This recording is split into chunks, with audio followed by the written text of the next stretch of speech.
It's October 23rd, 2017. I'm Dana, your host, nuclearproctologist.org. We are here to do battle for Earth. It is worthy of battling the evil on this planet. For this planet, yeah. Canceling each other out. In the reality, will sink home for everybody soon. These buildings actually don't exist. They're lying to everybody. They're manipulating you. They're claiming it's beautiful. It's ludicrous to assert anything like that. You can do comparisons of 190-foot buildings. I can show you the diagrams. I can show you the devastation and the ludicrous of their assertions.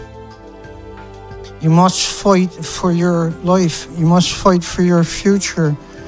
You must fight for the 8 million species on this planet.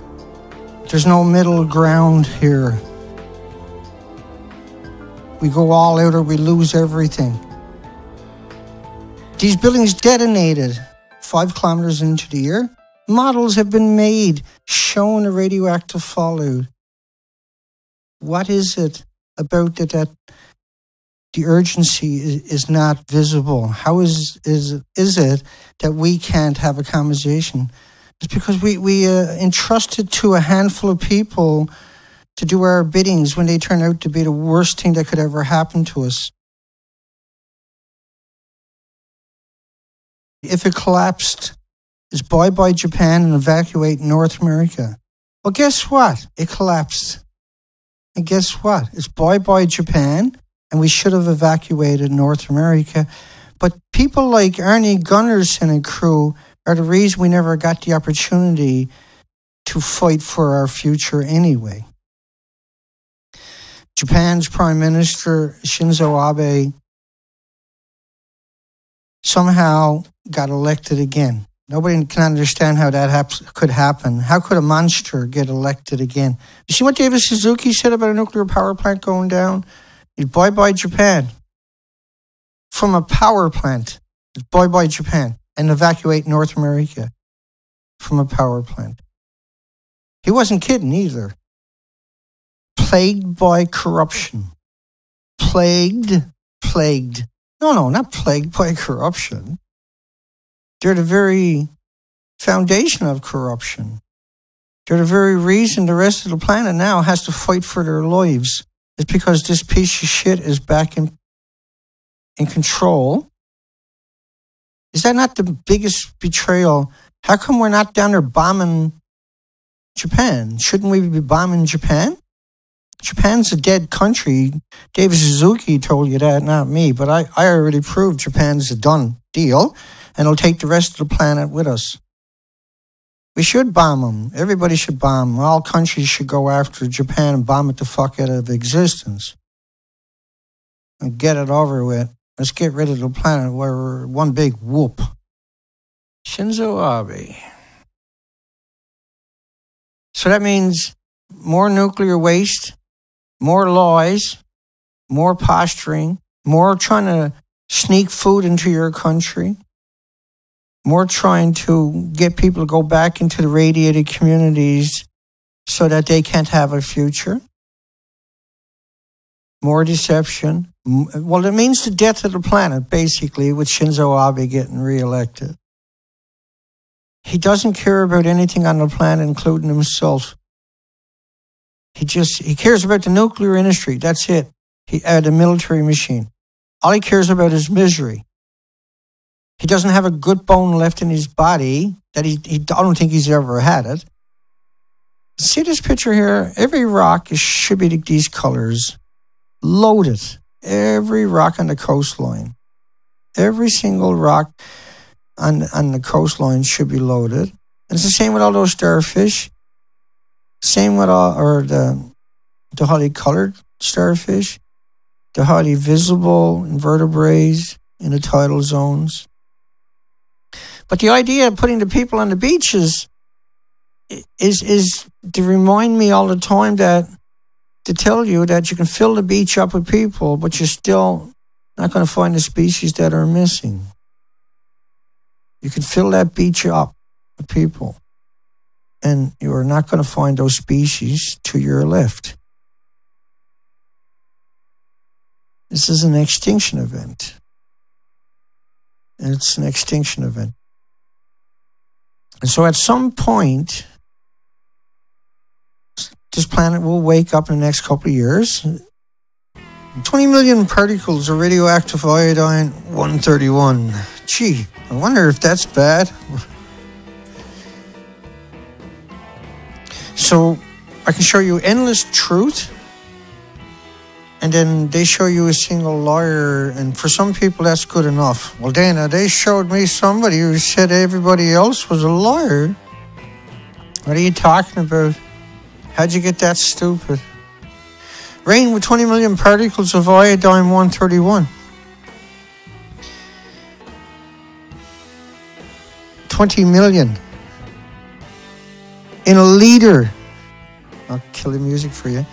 20 million particles in a liter is, oh crap, time. It's like, oh boy. We are major smurf-ups. 20 million. That meant your whole country, just with this one rainfall, was polluted. Your entire country. Models were made, and this is the government's official site, NOAA's site. NOAA, your government, .government. NOAA. NOAA.government. Okay? 220 million becquerels of the iodine. And well, Dana, that's just iodine-129. That's not too bad. At least it's not plutonium. And so people that utilize that technique of distraction, manipulation, forgot to include that all the other isotopes are going to be there. Every single one of them will show up in very large quantities. So iodine-130, 129, and 131. 20 million 131, right? And so there's 10 times more 132, 30 times more 133 ionizes and radiates your thyroid glands 9 times more effective than the 131. There's 20 million in a liter. 55 of any of them is an evacuation zone. The 129 just meant that it's a tracer. We know how to find it. So we could, and that meant we do a mathematical calculation and everything else would be there. It's the same thing for the cesium. We find the 134, 137, because we can find them with the Geiger counters. So that meant we can do a mathematical calculation and guesstimate how much more of the other ones are going to be there. All the xenon are also going to be there. All the krypton going to be there. All the usual suspects like the americium, neptunium are going to be there. Remember, the reactors run on uranium, plutonium. The curium is the actual biggest byproduct of it. Of all of these and all their daughters, the biggest byproduct is curium. And curium acts like plutonium. But so you see a headline and it says 220 million atoms per liter of 129. And that's enough that warrants you getting yourself educated. And that warrants you changing every facet of your life from here on out. Same as this one. And it ionizes and radiates your thyroid glands immediately, and the threat lasts for the rest of your life. So you picked up 30 million one-ton bags. 30 million one-ton bags. The buildings are destroyed. That's reactor 2. It's totally destroyed.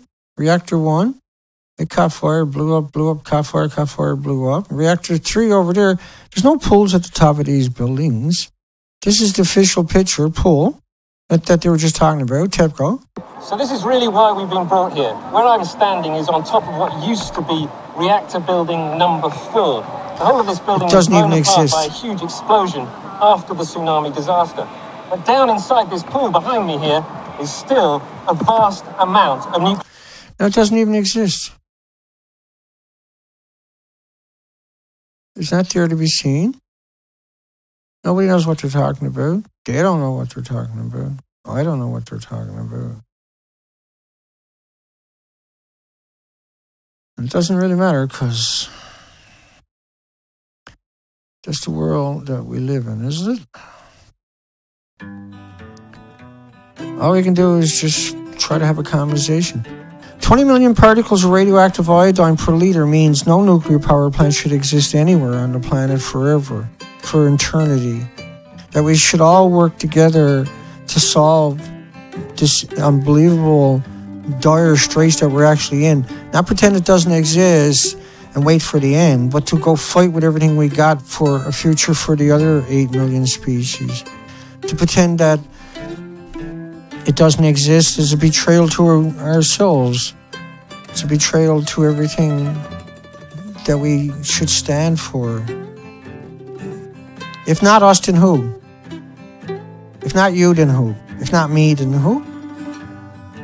Like all the other ones that have come before us have lied to us. Ernie Gunnarsson, Helen Collicott, Christopher Busby, Kevin Camps.